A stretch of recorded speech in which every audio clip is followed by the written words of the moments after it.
रात का समय था और देव एक सुनसान रास्ते पर अकेला चल रहा था। ये रास्ता उसके गांव से होकर गुजरता था, जहां से कई डरावनी कहानियां सुनने को मिलती थीं। गांव के लोग कहते थे कि इस रास्ते पर रात के समय कोई नहीं चलता, क्योंकि यहां कुछ अनदेखा मंडराता है।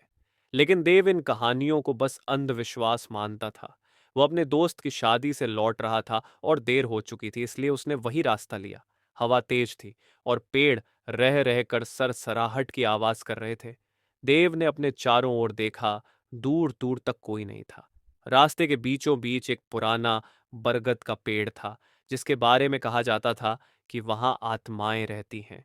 जैसे ही देव उस पेड़ के पास पहुंचा, उसकी घड़ी की सुइयां रुक गईं। हवा एकदम शांत हो गई और अचानक उसे अपने पीछे किसी के चलने की आहट सुनाई दी। उसने पलट कर देखा, लेकिन वहां कोई नहीं था। वह थोड़ा असहज हुआ, पर उसने इसे अपना भ्रम समझकर नजरअंदाज किया और आगे बढ़ने लगा। तभी उसे लगा कि पेड़ से किसी ने उसका नाम पुकारा, देव। वह चौंक गया। इस बार आवाज साफ थी, उसकी रीढ़ में एक सिहरन दौड़ गई।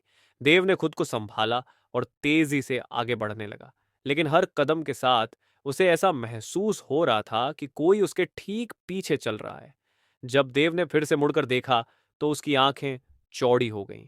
उसके सामने एक सफेद साड़ी में लिपटी, लंबे बालों वाली एक महिला खड़ी थी। उसका चेहरा धुंधला था, लेकिन उसकी आंखें सीधी देव की ओर देख रही थीं।